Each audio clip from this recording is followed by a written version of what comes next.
these are all about affordability for Californians. Attorney General Rob Bonta explains the legal action he says will protect consumers from unfair pricing. A key vote that would shape California's future climate goals. The updates the Air Resources Board took to balance affordability and clean energy. Sitting down with candidates for governor. California has to change direction, or we're not going to be able to offer the same bright future for this next generation of Californians. Democrat Katie Porter on her vision for California.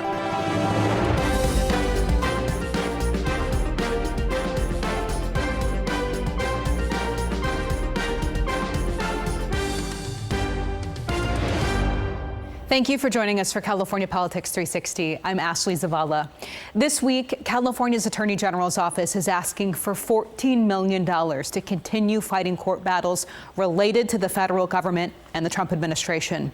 This comes as Governor Gavin Newsom and lawmakers spend the next few weeks finalizing the state spending plan. The Attorney General says his department needs more help fighting antitrust issues that he says are bad for consumers. I sat down with Attorney General Rob Bonta. Here's part of our conversation. On the antitrust component, what cases are the most concerning to you right now? That these cases that are so expensive and that you say are requiring a lot of manpower? Yeah, it's really interesting. Right now we have a constellation of cases that are kind of all happening at once at different points in the process, but they're all happening right now. Like what? We just had a major jury verdict victory in the Ticketmaster Live Nation case, a case about live music and the amount of money that people pay and the experience that they pay for tickets and that they have on Ticketmaster. And we argued that Ticketmaster Live Nation was operating as an illegal monopoly. They were involved in promoting artists as well as representing venues and selling tickets, and they had tying arrangements, and they used their market power to increase prices, and they even said things like, we're robbing consumers blind, and they're so stupid. And we presented that to a jury, and we won on every single question presented to the jury. We have the Nexstar Tegna merger case, which is about local broadcast news, and it is presumptively unlawful based on the market share that Nexstar Tegna as a merged entity would have in certain places like Sacramento, San Diego. We already have a preliminary injunction in that case. We're looking at Paramount Warner Brothers and that merger. We haven't made a decision about what we're going to do yet, but there's red flags in the air, and we're very concerned about that potential merger.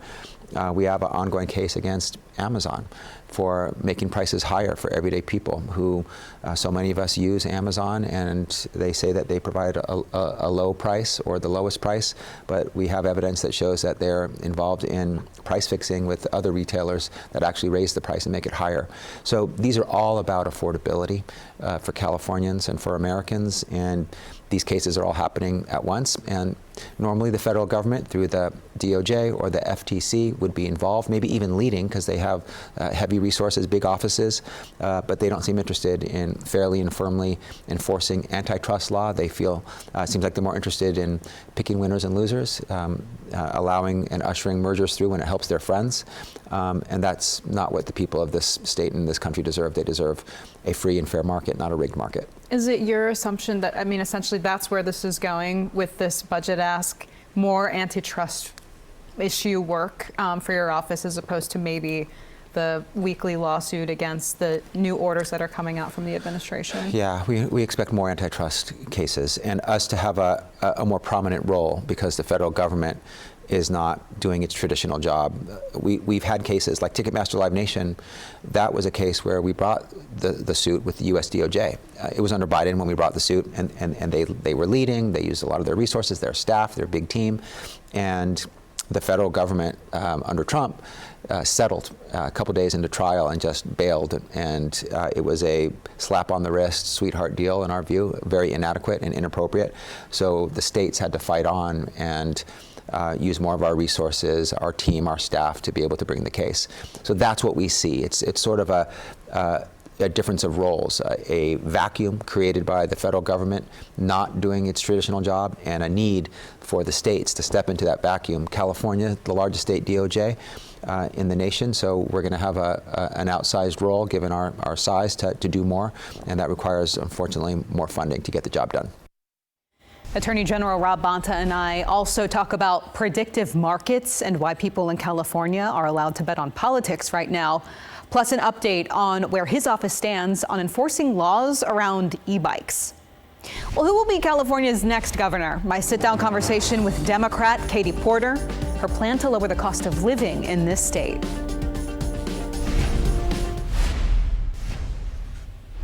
This year, California voters will choose their next governor. So every week leading up to the June primary, we'll hear from one of the top candidates running for the state's highest position. This week, I sat down with Democratic candidate Katie Porter to get her thoughts on the major issues impacting Californians. Sitting down with Katie Porter in Santa Ana, the Democrat and former Congresswoman says she's ready to change the direction of the state if elected governor. We've been heading in one direction for a long time on cost of living, and we need someone who's willing to push at the status quo in Sacramento, but also who understands what's coming at us at the federal level. To help bring down the cost of living, Porter says she would eliminate state income taxes from people who make $100,000 or less per year. She says she would create a new tax on corporations, specifically on their profits, to help pay for state programs. Business groups might look at that and say, well, it costs a lot of money to do business in California. Absolutely, and that's why I'm taxing profits, because its profits are after your expenses. So it does cost money to do business in California, and I'm not punishing one industry or another like we've seen some candidates do. I'm not going after big versus small. What I'm saying is, you sell things, you put things out there, you get revenue in, you have to pay your expenses. That includes your employees, that includes compliance costs. You know, these costs are high in California, to your point. After that, what you have left is profits. That's what we're taxing. On public schools, Porter says she would push for more oversight and accountability in the classroom to make sure students are succeeding in basic subjects like math, reading, and science. On healthcare, she says she would work to establish a universal healthcare system in California. Now, I think with Trump in office, it's pretty clear that the traditional path to CalCare, to California having its own single payer, we're not going to get cooperation from Donald Trump on this. What we're getting on healthcare is things like the reality that 25% of our hospitals might close under the H.R. 1, Trump's big bill. So I think this does present, though, we're not going to have that federal partnership. But it does, and these questions about Medi-Cal do maybe force us to say, what can we do at the state level to capture efficiencies? And the answer is single payer, because look, single payer at the federal level, they spend $2 out of every $100 on healthcare, on insurance claims, on administration, on paperwork. Private insurance, $17 or $18. That's a lot of healthcare money that we need to capture. On homelessness and housing, Porter says she would put more state dollars toward homelessness prevention programs and temporary housing. To tackle government waste and fraud, Porter says she would start listening to recommendations from experts like the state auditor and legislative analyst. And they get ignored every year. As a taxpayer, as a mom, this makes me nuts. When I say to clean something up, I mean it, and I chase that kid right up the steps to make sure that room gets picked up. It should be the same in our level. So Congress is a complicated place, as you know, and I served there for 6 years. But one thing we did do at the federal level is if our equivalent, the GAO, if they put out a report, we took that seriously. And I think that level of accountability needs to change in California, and I think Democrats should lead the charge in changing it. I want to ask you about this temperament question you keep getting. First, what has been your reaction to this, the campaign trail focusing a lot on one of your interviews with another journalist, with this video of just you getting, that question constantly? Just what have you made of that? Yeah, look, this is not the first time that we've seen women candidates asked about temperament. It's a word that also gets used for, show dogs and racehorses. It's not one that ever gets used for male candidates. And so I think temperament does matter. I think personality matters. I think leadership style matters. I think intelligence matters. It's fine to ask about it. I just think it's a good question to put to everyone.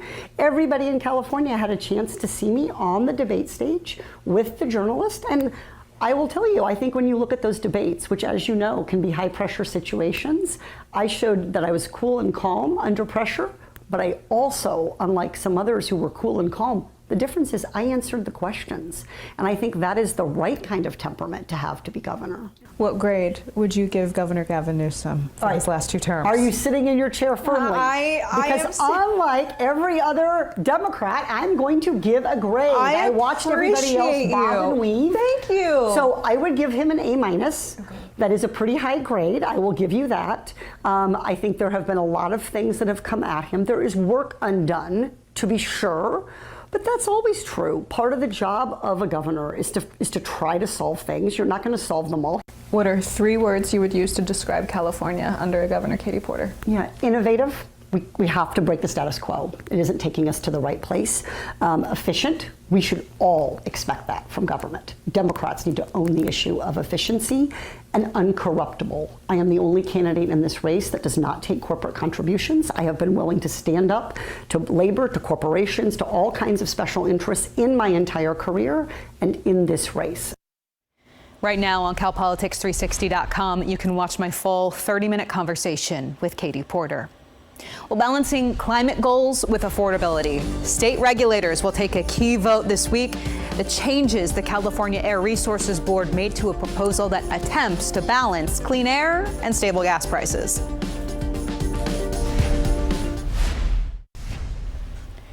Californians continue to deal with high gas prices entering the unofficial start of the summer. A vote this week could impact future prices on how much you pay at the pump or for your utility bills. The California Air Resources Board is expected to vote on proposed updates to the state's Cap and Invest program. This policy requires major companies to either limit their carbon emissions, buy allowances to emit those emissions, or fund state transportation and environmental projects. 2 months ago, the original proposal faced intense pushback from the oil industry, environmental groups, and some state lawmakers. The board was set to significantly limit the amount of allowances companies can buy to emit carbon.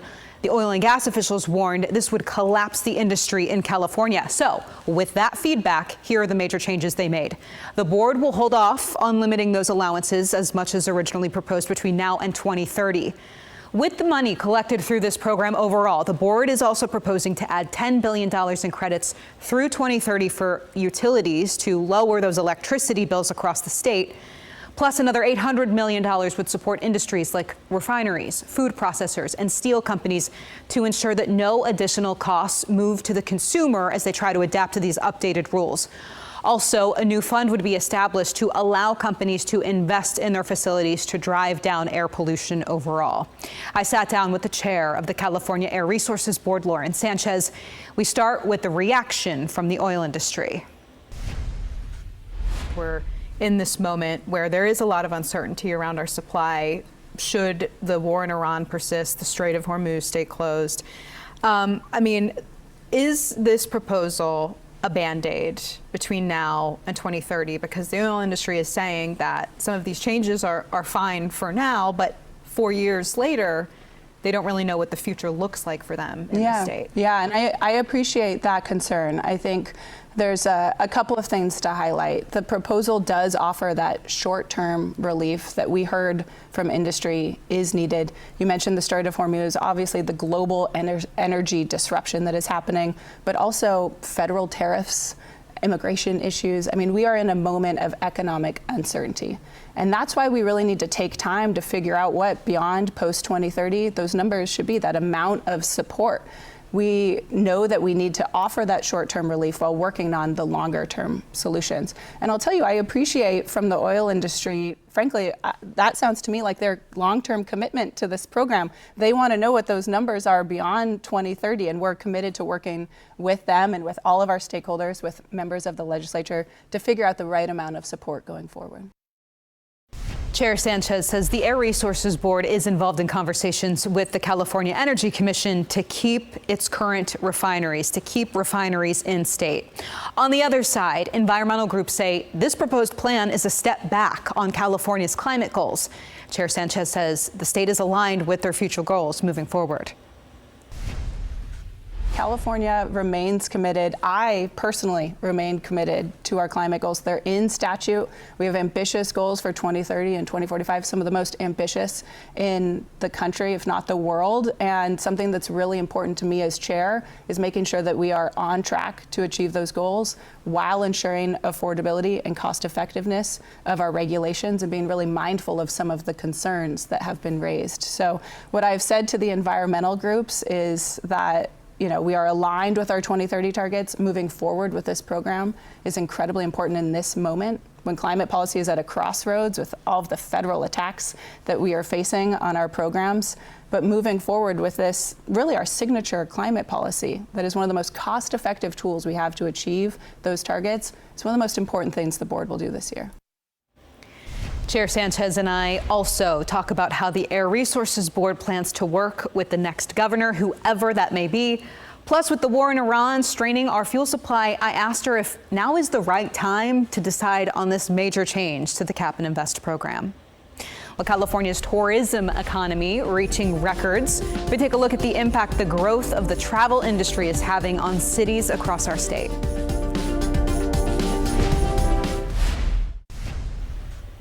For the third straight year, California's tourism economy has surpassed pre-pandemic travel spending, and it keeps on growing. In 2025, nearly $159 billion was spent on travel in the state, boosting support for businesses and cities across California.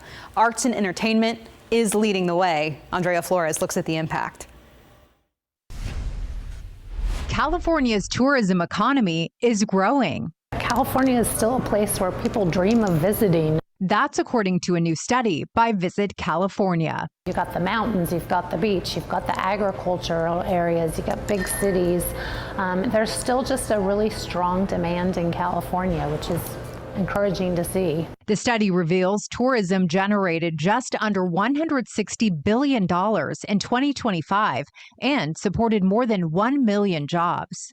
When a lot of people say the word tourism, they think of Las Vegas or New York, but the reality is a place like Sacramento has more than 15 million visitors annually. They spend well over $4 billion into our economy.